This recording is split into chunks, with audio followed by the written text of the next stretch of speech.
계속해서 세미나 발표 이어가도록 하겠습니다.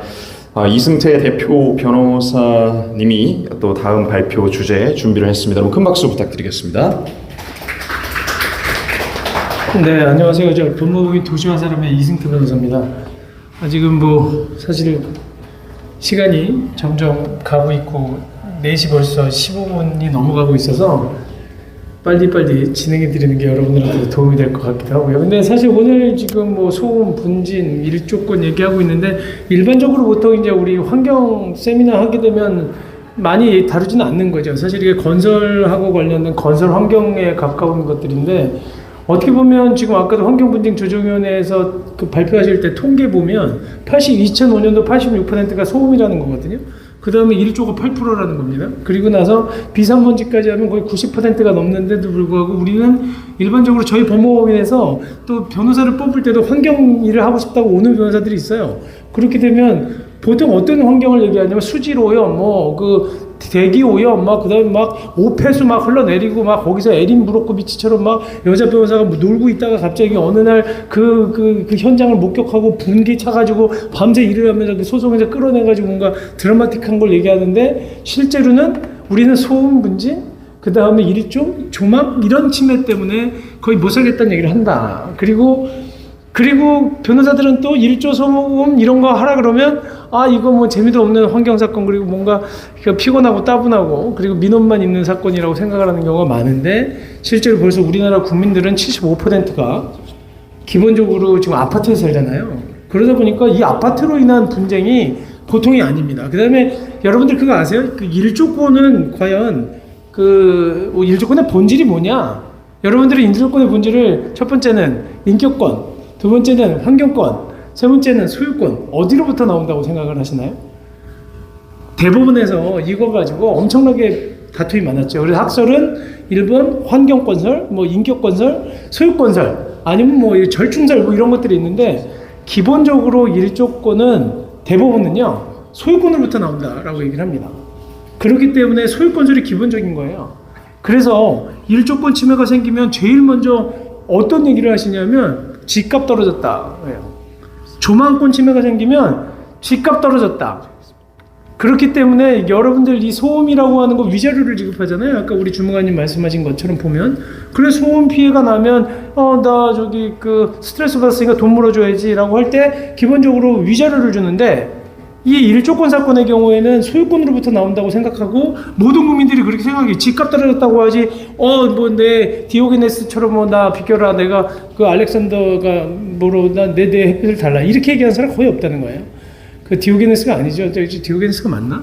근데 어쨌든 그런 게 이게 지금 일조권의 본질이라는 거고, 그러다 보니까 일조권의 피해가 생기면 제일 먼저 요구하는 게 뭐냐면 집값 배상해달라. 그러면 배상받는 사람은 누굽니까? 이건 당연히 소유권자죠. 근데 소유권자인데 서울에 사는 사람이 부산 일조권 때문에 침해를 받지는 않으니까 그 사람은 집값 떨어진 것만 배상을 받지만 거기 살고 있는 사람은 또 정신적인 침해도 받는다는 거예요. 그래서 위자료 청구까지도 할 수 있는. 그리고 소음 분지는 거주하는 사람이 정신적 고통으로 인한 정신적 손해만 배상받을 수 있지만 일조권이나 조망권은 집값이 하락되는 것으로 인한 재산 가치 하락분을 받고, 그 다음에 또 일조 침해로 인해서 스트레스 받는 거, 어둡고 춥고 겨울에 눈도 안 녹습니다. 심한데 그런 부분에 대한 어떤 생리적인 어떤 변화, 스트레스 때문에 정신적 손해를 받을 수 있다.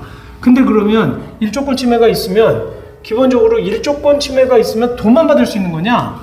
일조 침해가 뭔지도 사실은 제가 좀 이따 살펴볼 게지만 일조 침해는요 심각하면 공사를 중지시키기도 합니다. 근데 대부분 다 건설회사에 계신 분들도 뭐라고 얘기하냐면 이거 설마 공사금지 되겠어? 그리고 일조권이, 그리고 또 나라에서, 그리고 지방자치단체에서 다 허가해주는 건데 사업계획 승인 받았고 재건축 재개발 아파트 같은 경우에는 도정법에 따라 사업시행인가까지 받았는데 이거를 중지시킨다고? 그 다음에 분양이 이게 거의 100% 다 됐는데 이거를 갖다가 일조권 때문에 공사 중지를 시킨다고?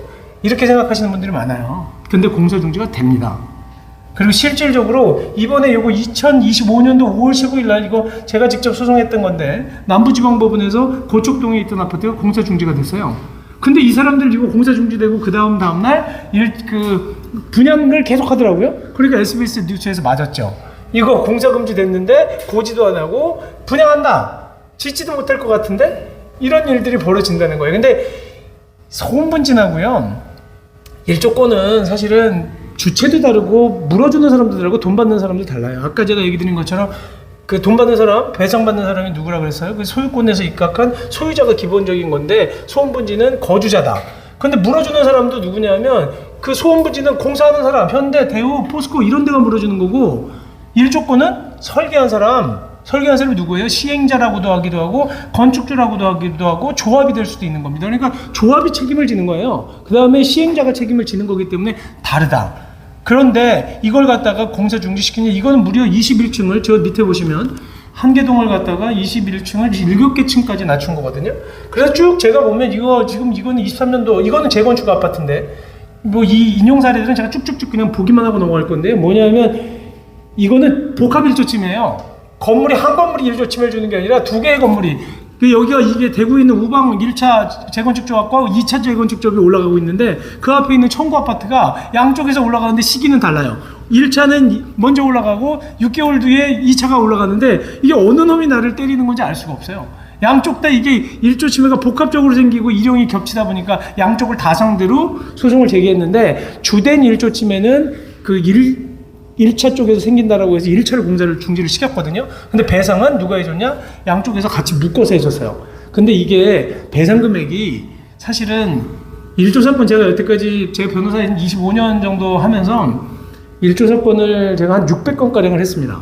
근데 환경분쟁 조정위원회는 잘 안 가요. 일조 사건은. 소음분진은 86% 정도 그렇게 많이 가지만 소음분진은 변호사들이 가장 꺼려하는 사건 중에 하나입니다.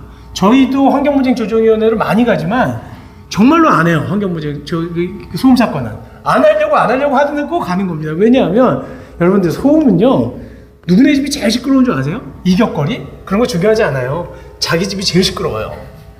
정말. 왜냐하면 자기네 집에는 고3 학생이 있고요, 자기네 집에는 지금 갓난아이가 있고요, 자기네 집에는 쇠약하신 어머니가 계시고요, 병중에 있는 와이프가 있고요, 자기 남편은 지금 밤낮으로 운전을 갖다가 크루 근무라고 그러잖아요. 밤에 들어와서 잠을 자는데 낮에 공사하는 것 때문에 사고가 났는데, 그래서 그 사고도 누구 때문에 났어요? 공사 행정 때문에 났어요. 그러니까 자기 집이 제일 시끄럽다 보니까, 아까 그랬죠. 우리가 금액을 24만 원에서 30 얼마로 올렸습니다. 많이 오른 것처럼 16.5% 올렸다고 하지만 그 공사 기간 따져보면 3년 공사하는데 수인한도 넘는, 수인한도라는 게 제일 중요한 건데 환경사건에선 이게 차물한도거든요. 차물한도를 넘는 기준은 65대 10을 넘겨는 집만 주니까 3년 동안 자기는 다 시끄럽다고 생각하는데 실질적으로 거기에 들어오는 걸리는 시간은 한 달도 안 되는 거예요. 한 달 20일 이렇게 나오니까 받으면서도 화가 나요.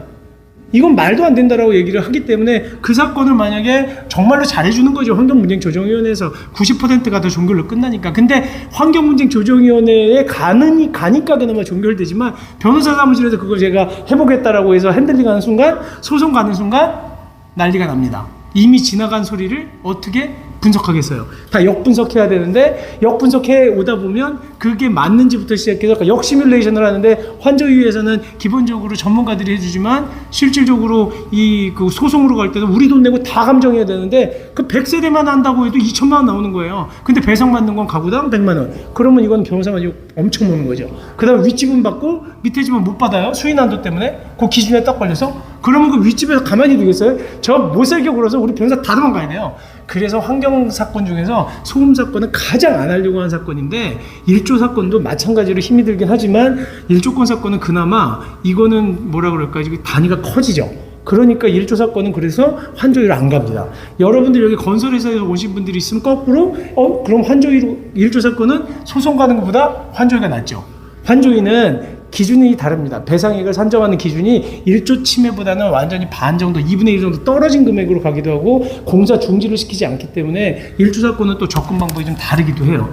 그래서 이런 부분들을 잘 보셔야 되는데, 아까 같은 경우에는 지금 우방 좀 아까 제가 얘기한 대구 사건은 뭐였어요? 양쪽 다 재건축 아파트예요. 복합 일조. 이거는 뭐냐면 단독주택, 다세대 주택이었거든요. 앞에 요쪽에 아파트가 들어오는 거고, 이 찍은 거는 피해 아파트 쪽에서 찍은 건데, 이 약간 낮은 곳에서 건물이 올라가는데 28층까지 올라가고 길 하나 2차선 건너서 지금 6층짜리 그 단독주택들이 있는 거거든요. 이거 부산에서 올라가는데 바로 다 공사금지 됐죠. 17층에서 7층으로 옮겨라. 물론 그냥 소장만 넣는다고 되는 건 아니지만 이렇게 공사금지가 됩니다. 이거는 바로 그해 같은 해 23년도에 울산지방법원에 똑같은 단독주택 6층짜리 앞에 18층. 그 다음에 이 서부지방법원에서 대구지방법원인데 이거는 일반 아파트인데 여기는 오피스텔이에요. 가해 건물은. 근데 여기는 특이한 게 준주거지역. 우리가 준주거지역은 용도지역이 구분되어 있잖아요. 일반 주거지역, 그 다음에 준주거지역, 그 다음에 상업지역, 공업지역 다 나눠져 있는데 우리는 가해 아파트 신축 아파트가 준주거지역에 있어서 준주거지역도 예전에 일조권에 대한 규정 먼저 얘기 드릴게요. 우리나라의 일조권에 대한 법적 규정이 있다 없다? 없어요. 민법의 일조권에 대한 규정은 하나도 없습니다. 그럼 건축법의 일조권을 위한 규정은 딱 하나, 건축법 61조의 일조 보호를 위한 높이 제한 규정밖에 없습니다. 그 다음에 시행령 86조. 그러니까 뭐냐면 일조권을 건물을 지으려고 그러면 정북 방향으로 건물 높이에서 일정 부분을 띄워라. 이 조항은 있거든요. 그거가 유일한 우리나라에 갖고 있는 일조권 보호에 관한 규정입니다. 근데 준주거 지역은 빠집니다. 그게 예전에는 준주거 지역도 있다가 준주거 지역이 빠졌어요. 그럼 준주거에서 아파트 짓는 사람 입장에서는 야, 우리는 적법하게 지었고 준주거 지역은 일조 보호를 위한 높이 제한 규정도 안 받는데 공사를 그냥 하면 어때? 근데 준주거 지역을 이렇게 공사를 중지시킵니다. 그리고 또 하나, 이건 부산지방법원에서 지은 건데 이거는 부산에서 엄청나게 컸던 사건이고 이게 이제 이진건설이라고 그 이쪽이 이제 전봉민 그 국회의원이 뭐 대표이사로 있었던 회사인가. 그런데 이게 여기 그 뒤에 있는 30층짜리 아파트예요. 근데 앞에 49층짜리 아파트가 새로 들어오는데 이건 일반 상업지역에 들어옵니다. 여기가. 근데 이게 지금 공사 중지가 돼서 194세대를 잘랐습니다. 여기를. 지금 제가 얘기했던 건 제가 직접 다시 진행했던 사건들인데 이게 나중에 그래서 결국은 이쪽에서 배상 금액이 얼마가 나왔냐면 75억을 배상을 했죠. 이 주민들한테. 지금 여기 나온 사건은 다 20억, 30억짜리 되는 사건이에요. 이걸 왜 얘기 드리냐? 공사 금지가 되는 순간 물어줘야 될 손해배상 금액에 3배, 4배, 5배까지도 올라갈 수가 있다는 거예요.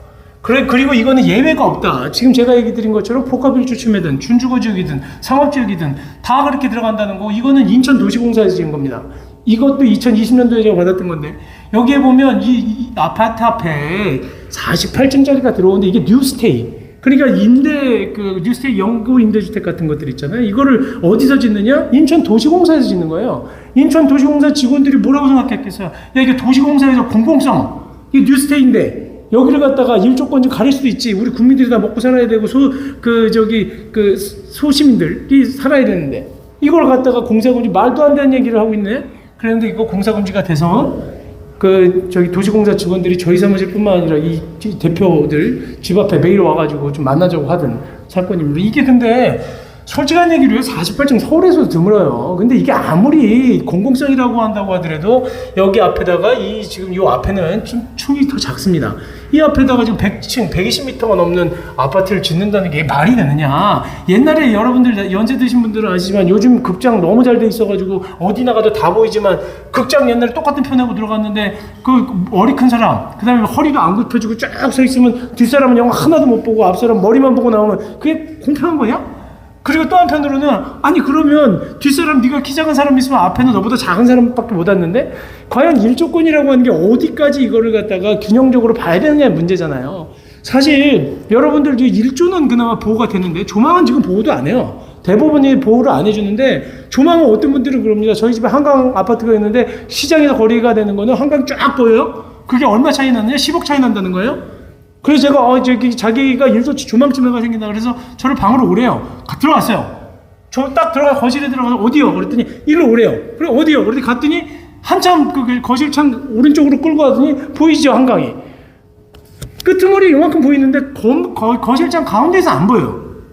근데 그분한테는 소중한 자기 조망이에요. 근데 그것 때문에 집값 차이가 자기는 그것만 보이도 4억 5억 난다는 거 다 보이면 10억인데 근데 그 다른 건물이 들어왔을 때 공사 중지 시켜야 되느냐? 그거는 배상도 안 합니다. 지금은요. 근데 일조 부분은 사실은 어디까지 이거를 지금 봐야 되는지라는 문제가 계속 생긴다는 거예요. 이게 아까 그래서 결국은 무려 아까 지금 제가 말씀드렸던 이 인천도시공사건은 나중에 배상해준 금액이 43억을 물어주는데 여기 집값이 1억 원이 조금밖에 안 되는 집이에요. 100가구, 120가구 정도밖에 안 되는데 그런다는 거고요. 그래서 지금 계속 이제 비슷한 얘기인데 준공업 지역도 있습니다. 그래서 준공업 지역에서도 공사금지가 되고 전국적으로 여기 헬리오시티 공사금지 됐던 데입니다. 그 다음에 여기 대치동 여기 앞에 있는 그 청실 재건축 아파트도 그것도 공사금지 됐습니다. 그거는 왜 그랬냐면 그 앞에 그 단대부고, 제가 단대부고를 졸업했어요. 단대부고 1회 졸업생인데 우리 학교 선생님들이 그 청실 아파트 좀 어떻게 해보라 그래서 가서 제가 김현장하고 싸워서 공사금지를 시켰죠. 그런데 그때도 김현장에서도 뭐라고 얘기했냐면, 아니 무슨 학교 앞에 뒤에 지금 가린다고 학교에 그놓고 공부하지, 불 꺼놓고 공부하고 자연 채광으로 공부하는 사람이 어디 있어요. 그 사람들 주장 그렇게 해요. 그런데 그리고 방학 때 나오니까 이게 1조 침해가 언제를 기준으로 해요? 뒤에서 이제 제가 설명 드릴 텐데, 1조권 침해는 언제를 기준으로 하느냐? 동지를 기준으로 하는데 뭘 했냐는 줄 아세요? 법정에서? 아니 학생들이 그 동지나 지가가 있는데 무슨 동지를 기준으로 했을 때 1조권 침해가 적용되는 걸 학교에다가 고려하느냐 그랬는데, 공사중지가 되면서 그때 그 이후에 학교보건법이 바뀌었죠. 학교보건법이 바뀌고 새로 그 서울시 조례에 있던 것을 법으로 끌고 들어와서 그 운동장과 그 다음에 교사에 비치는 1조 침해 시간을 이와 유사하게 정했습니다. 그렇기 때문에 제가 지금 얘기 드리고 싶은 거는, 우리가 사실은 이미 도시에서 살고 있는 우리들한테는 건축 환경이라는 게 굉장히 중요하고, 그 다음에 사시는 분들한테도 그렇지만 또 짓는 분들도 그걸 정확하게 알아야 대비도 하고 어떻게 이거를 피해를 최소화시킬 수 있다는 겁니다. 그래서 지금 1조 침해 기준은 또 다릅니다. 여러분들이 볼 때 1조 침해, 소음도 마찬가지인데 1조와 소음 다 마찬가지. 환경 분쟁 사건은 전부 다 중요한 게 수인 한도예요. 수인 한도, 참을 수 있는 한도. 참을 한도라고도 표현하는데, 참을 한도가 넘기 전까지는 소음도 좀 참으라는 거고 먼지도 좀 날려도 돼. 근데 왜냐하면 그러다가 이게 참을 한도를 넘을 때 문제라는 거예요. 일단 기준은 1조도요 뭐냐면 연속 1조 2시간, 총 1조 4시간입니다. 이게 복잡하게 지금 써놨는데, 기본적으로 동지를 기준으로 해서 아침 9시부터 오후 3시까지 6시간 동안 연속해서 2시간의 해가 드느냐, 그 다음에 아침 8시부터 오후 4시까지 총 4시간 중에서, 그 중에 총 8시간 중에서 4시간의 해가 드느냐를 기준으로 한다. 근데 이거 누가 만들었냐? 라고 항상 물어보세요. 그거 일본에서 왔는데 누군가 만들었는지 모르겠어요. 법원이 일본의 여러 가지 사례들을 가지고 그 대법원이 기준을 이렇게 만들었는데, 웃기는 거는요, 연속 1조 2시간, 총 1조 4시간 두 가지가 다 만족이 안 되면 수인한도, 참을한도를 넘었다 그래서 배상을 해주는데, 그러면 밑에 집은 10호, 1001호는 이게 1시간, 2시간, 그 다음에 3시간 59분인데, 예를 들어서 그 바로 윗세대는 언제냐면 딱 2시간 1분, 그 다음에 1시간 59분이면 어떻게 되느냐? 3시간 59분이면 3시간 59분 하나는 총일전 미만이잖아요. 근데 2시간 1분은 넘었으니까 당신 배상 못 해줘요. 이렇게 그냥 칼로 무자르지 자르니까 2시간 1분인 분이 얼마나 화가 나겠습니까? 그런데도 불구하고 이런 기준을 적용하고 있더라. 근데 이게 더 엄격하게 얘기하면요, 2시간 미만, 4시간 미만이기 때문에 2분까지도 배상 안 해줍니다. 근데 1조 침해에 대한 배상 기준이 사실은 더 깊게 들어가면 이게 어떻게 분석하느냐. 여기 떨어지는 것들 있죠, 여기. 이걸 거실 창이라고 했을 때, 그러면 해가, 그림자가 이렇게, 지금 여기 써놓은 게 있나요? 제가 여기 위도만 보여드리고 있는데, 요건 앞으로는 못 가나요? 앞으로? 네, 어떻게? 개로. 근데 이게 뭐냐면, 만약에 창을요, 요렇게 삐뚤삐뚤해서 요렇게 올라가서 밑에는 다 그림자라고 생각하세요? 이게 해가 드는 거냐? 그러면 여기서부터 이렇게 반을 세로로 이렇게 가른 거는 이게 해가 드는 거냐? 이게 분석 기법에 따라 다릅니다. 지금 이게 무슨 얘기냐면, 실제로는 제가 분석 기법이 2개인데요. 1조 침해를 이렇게 대각선을 그어서 가운데 점을 하나 찍어 놓고, 이 가운데 점이 가려지면 그림자가 생기면 이거는 해가 안 드는 거다라고 보는, 이게 점 분석 방법이고, 면 분석은 다 적분합니다. 여기 떨어지는 양을. 근데 50%가 넘으면 해가 든다. 그리고 50%가 그림자가 지면 해가 안 된다. 이렇게 보는데, 그러다 보면 2시간이냐 4시간이냐가 분석하는 기법에 따라 달라질 수도 있는데도 불구하고 그렇게 하죠. 그래서 법원에서는 그냥 감정인이 감정한 결과를 갖고 잘라버리는데, 이 부분도 사실 나중에는 이제 더 깊게 들어가 문제가 되긴 하지만, 그 1조권의 배상 기준은 어쨌든 2시간, 4시간이다. 다만 또 하나, 공사금지 기준은 요게 이제 새롭게 나온 그 판례들인데, 이게 이제 2007년도 판결이 나오면서 그 다음부터 공사중지 기준이 돼버린 거거든요. 이게 뭐냐면, 연속 1조가 1시간, 이건 총 1조가 1시간, 연속 1조가 30분 미만이면 공사를 중지할 만하다. 그러니까 30분 1시간 기준은 공사 중지의 기준이고 2시간 4시간 기준은 1조 위법성의 기준이다라고 생각을 하시면 됩니다. 여러분들 이 동지랑 하지랑 그 태양의 고도 차이가 엄청나게 납니다. 동지는 29도밖에 안 되고요. 그 다음에 하지는 76도까지도 올라가기 때문에 실질적으로 뭐 동지, 하지 때는 뭐 웬만한 높이에 있어도 해가 다 들어오죠. 우리 희한하게 그 한옥집의 그 처마 끝에서부터 마루까지의 각도가 29도 정도 돼요. 그래서 동지 때 그게 굉장히 과학적이라는 게 동지 때는 그 겨울철에는 해가 그 마루까지 툇마루까지 들어오죠. 근데 나머지 해들 뜨거운 애는 다 가린다는 거예요. 그 처마 때문에. 그리고 요게 이제 시뮬레이션을 이렇게 하는 거예요. 이 1조 사건은 어떻게 하느냐. 근데 이거 도면 확보해서 도면을 그대로 넣어서 이렇게 가리는 거거든요. 이게 이번에 공사 금지된 아파트예요. 요 아파트가. 요 아파트 때문에 이 앞에가 공사 중이 된 거죠. 요렇게 생겼던데 건물을 이렇게 지었다고요. 이거 여기 사시는 분들은 미쳐요. 바람도 안 통한다 그러고 그다음에 아무것도 안 보여요. 여기서 볼 때는. 근데 요 집이 지금 문제됐던 거거든요. 요쪽들이. 이게 지금 해가 12시쯤에 들어올 때 태양의 고도가 제일 높을 때를 찍어 놓은 건데 요때 일부 들어오는 거 외에는 전부 다 이쪽이 거의 해가 다 가려요. 그러다 보니까 이게 시뮬레이션에서 돌려보면 공사금지가 된다는 거죠. 그리고 그 다음에 아까 이건 쭉 제가 얘기 드렸던 거고, 그런데 여기 뭐 더 들어가게 되면 기본적으로 둘 중에 뭐 사실 더 어려운데 오늘은 이것까지 뭐 법률 공부하는 건 아니니까 이제 쭉쭉 넘어가고, 또 하나 그러면 1조건 침해 기준이 뭐냐. 아까 제가 얘기했잖아요. 조망 침해 같은 경우 기준 차이 뭐냐. 거실 가운데에서 봐야 되는데 모서리에서 내가 원하는 거 보이는 것 갖고는 안 된다. 1조건도 뭐냐면 거실. 근데 거실 창도 보면요. 베란다 안쪽 창이 있고 베란다 바깥쪽 창이 있잖아요. 근데 1조 침해의 기준은 거실 베란다 바깥쪽 창을 기준한다. 이거는 거의 규정이 돼 있는 거예요. 대법원이 저렇게 계속 판결해 왔는데, 문제는 그러면 이 아파트만 사냐. 이른바 단독주택들은 들어가실 때 문 열고 들어가서 오른쪽으로 들어가서 계단 올라간 다음에 다시 왼쪽으로 들어가면 왼쪽에 안방, 오른쪽에 거실. 거실보다는 안방이 주로 돼 있단 말이에요. 옛날처럼. 그러면 뭘 기준으로 할 거야? 안방에서 난 주로 있는데 무슨 거실, 우리도 거실은 주방밖에 없는데 이렇게 거실 작은 데 있잖아. 거기는 그럼 뭘 기준으로 할 거야? 이런 얘기 하는데, 이런 집들은 면적 보정합니다. 그러니까 가조창을 정하는 거예요. 어느 창이 해를 받느냐. 그래서 그 안방창이 크다 아니면 거실창이 작다 그러면 그 창의 면적을 가지고 총 들어오는 일조량을 다시 계산한다는 거고요. 그 다음에 제일 많이 얘기하는 거, 우리 건축허가 받았다고 그거 무조건 밀고 나가서 안 된다는 겁니다. 그러니까 시공사뿐만 아니라 조합에서도 우리 건축허가 받았는데 서울시인가 받았는데 뭐가 어때? 이거 법대로 하라 그래요. 법대로. 우리 다 법대로 했으니까. 근데 대부분은 굉장히 독특한 이론을 얘기를 하는데, 요 얘기는 잠깐 설명드리고 가야 돼. 이해를 시켜드리기 위해서. 공법적 규제와 사법적 규제는 다르다. 이게 무슨 얘기냐면, 공법적 규제라고 하는 건요, 관청과 나의 관계, 건축주와의 관계. 이거는 공법, 행정법이라든지 뭐 이런 법에 의해서 결정되는 거기 때문에 건축법에 적법하면 허가를 내줘요. 건축법엔 근데 1조 보호를 위한 높이 제한 규정이 일부만 있었다 그랬잖아요. 그것만 맞으면 건축허가 해주는데, 근데 그 다음 문제, 그 허가해준 아파트가 다른 옆집하고의 사법적인 관계에서 사인 간의 거래에서 1조 침해를 주느냐 안 주느냐는 별도로 민법에 따라 해결할 일이지, 우리는 이거 행정법에서는 모르겠다, 건축법은 모르겠다, 사법관계는 사법적으로 해결해라. 이게 법원의 이중적인 판결인 거죠. 근데 여러분들 그거 정말로 좀 더 깊게 생각해 보시면 뭐냐면, 소음진동관리법에 따라서 우리가 배상해주고 있거든요. 근데요, 소음진동관리법은 원래는요, 이거는 사실 규제 기준을 넣어놔서 그런 거지만, 이거는 관공서가 이 건설회사라든지 공사장이라든지 공장들을 규제하기 위한 기준이에요.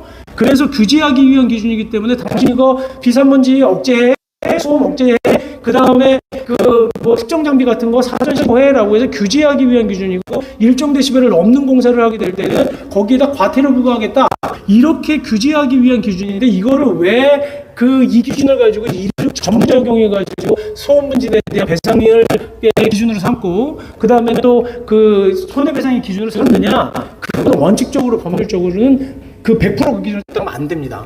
그래서 기본적으로 우리가 환기본법이라든지 다른 일반적인 민법의 기준을 따라서 가야 되기 때문에, 이건 다르게 본다는 게 이게 법률적으로 이상하지만 맞는 얘기입니다. 근데 여기서 솔직한 얘기로 환경에 대한 개념들이요, 더 공부가 안 돼요. 이 부분들이 안타깝게도. 왜냐하면 지금은 이제 법학 공부를 하는 사람은 없어요. 이게 변호사들은 있는데 법학자들이 많이 없어졌습니다. 로스쿨이 들어오고 나서. 왜냐하면 법과대학들이 없어지는 바람에. 그 다음에 또 하나는 이런 아까도 얘기한 것처럼 환경에 대해서 좀 더 깊은 뭐 우리가 그 요즘에 얘기하는 뭐 그 뭐라 그럴까요? 뭐 탄소 중립 이런 거에 대해서는 막 공부를 하는데 1조 소음은 그냥 뭐 그 어떻게 보면 묻혀가는 그런 그 저희가 돼버려서 그렇습니다. 다만 이런 1조 부분에 대해서는 얘기를 했는데 사실 1조권 소송이 엄청 오래 걸리고 힘든 소송이기도 합니다. 이게 한 번 소송 걸리면 기본적으로 아까도 그 환경분쟁조정위원회에서 주무관님 얘기하실 때 소음 사건 소멸시효 얘기했죠. 3년에서 안날로부터 3년, 이스날로부터 10년. 근데 이게 다 똑같은 법리예요. 불법행위. 이게 1조권이요. 제가 누구한테 맞은 거랑 똑같아요. 법리는 민법 750조입니다.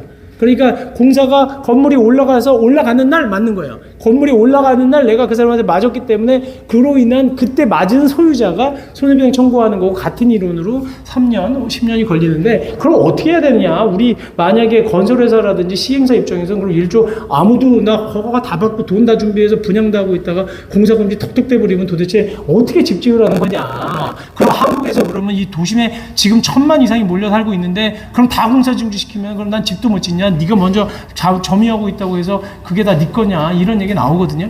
근데 시뮬레이션 다 분석할 수 있습니다. 뭐 실질적으로 엊그저께 제가 오늘 아침 방송 나간 것 같은데 어제 저희 집에서 인터뷰를 하나 해줬는데 나주에 그 백로식 옆에 아파트 신고 있죠. 1200세대. 거기 소음 때문에 난리라는 거예요, 지금. 그래서 SBS에서 급하게 뭐 방송한다 그래서 어제 제가 그 줌으로 인터뷰를 해줬는데 사실은 우리가 거기 소규모 환경 영향 평가 했던 거거든요. 근데 이분들이 소규모 환경 영향 평가는 원래 백로 서식지 보호하려고 한 거예요. 근데 거기에서 민원 대책도 조금 뭐 신경 써라고 하는 문구를 가지고 왜 아파트 주민들에 대한 뭐 대책을 안 했느냐, 환경 영향 평가를 갖다가 이런 식으로 하느냐라고 엉뚱하게 기자들이 쓰고 있던데 그래서 제가 그랬어요. 아, 환경 영향 평가 백로 서식지 보호하기 위한 거고 그 교육시키라는 건 백로 막 잡고 못 살게 굴지 말라는 거지. 당신들 문제는 시행자랑 다른 별도의 법리로 풀어가야 되는 거 아니겠냐. 근데 이게 지금 사람이 우리가 자꾸 여기저기에 아파트를 너무 많이 짓다 보니까 이 환경적인 문제는 계속 발생하지만 그래도 할 수 있는 건 뭐냐. 시뮬레이션 1조권 같은 경우는 시뮬레이션 딱 해보면 알아요. 그거는 도면만 넣고 돌려보면 소음이야 지나간 소음을 역분석하기가 쉽지 않죠. 근데 그 1조는 분명히 도면을 가지고 시뮬레이션을 할 수가 있고 뭐 그러다 보면 1조 침해를 최소화할 수 있는 방안들이 있으면 가능하면 낮추라는 거예요. 그러지 않고 그냥 강행하다가 잘못하면 그 공사 중지된다는 거예요. 그러다 보면 나중에 그 합의하려고 하니 불세를 듭니다. 그리고 더군다나 여러 가지 이런 뭐 대응에 대한 얘기를 들었지만 저는 정말 그 얘기를 합니다. 저도 우리 국민들이요 외국을 나갔다 오면 다 뭐라 그러면 너무 아름답대. 유럽이라든지 그 다음에 뭐 아니면 일본만 가도 정말 아름답다. 왜냐? 건물이 나가보면 깨끗해. 그 다음에 좀 통일성도 있고 규칙적이고 뭔가 편안한 안정감을 주는데 여러분들 한번 오늘 지금 제 얘기 듣고 나가시면서 주변에 있는 건물 한번 보세요. 무슨 이런 도떼기 시장 같은 나라가 다 있냐는 거예요. 어느 건물은 갑자기 여기 15층짜리가 있다가 그 옆에 2층이 있고 또 그 옆에 30층짜리가 있고 건물의 색깔도 통일된 게 하나도 없어요. 저는 이런 도시계획, 그 다음에 이런 건축 그 행정, 전 도대체 이해를 할 수가 없어요. 여기 아까도 우리 저기 전수만 박사님 그 소음 분진에 대해서 그 얘기하고 있으면 일본 같은데 공사할 때 그렇게 시끄럽게 안 짓잖아요. 근데 우리는 막 새벽 5시부터 덤프트럭 와가지고 불 켜놓고 그냥 돌리고 있고 아무데나 도로를 막고 이게 우리가 이미 선진국으로 가고 있지만 환경 분야에 있어서는 이 도시의 어떤 행정 분야에 있어서는 개발 위주의 국가다 보니까 기본적으로 우리나라가 마치 경부고속도로를 뚫고 그 다음에 현대와 대우가 막 공사를 하기 시작하면 심장이 두근두근 뛰고 막 와 우리는 대한민국 사람이다 이렇게 느끼던 개발 도상국의 시절이 있었고 개발 위주의 국가가 있었지만 이제는 바뀌어야 되는 거 아니겠냐. 이게 좀 더 환경도 맨날 두꺼비인가요? 뭐예요? 맹꽁이 이런 것도 중요하지만 사실은 맹꽁이보다 우리가 살고 있는 그 아파트에 살고 있는 정원화 환경이 우리 국민들한테 더 필요하다. 그러니까 국민들이 다 머리가 아픈 거잖아요. 지금 정치도 머리가 아픈데 소음 분진까지 나고 그러면 살 수가 없어요. 그래서 정말 우리 여기 건설이나 환경 하시는 분들은 정말로 이 진짜 1조 그 다음에 우리 건축 그 다음에 소음 분진의 이런 환경들에 대해서 좀 더 미리 대처하면서 이거는 법리 분쟁을 최소화한다기보다는 같이 살아갈 수 있는 도시를 만드는데 좀 최대한 노력을 해야 되지 않겠나 생각을 합니다. 저는 이것으로 마치도록 하겠습니다.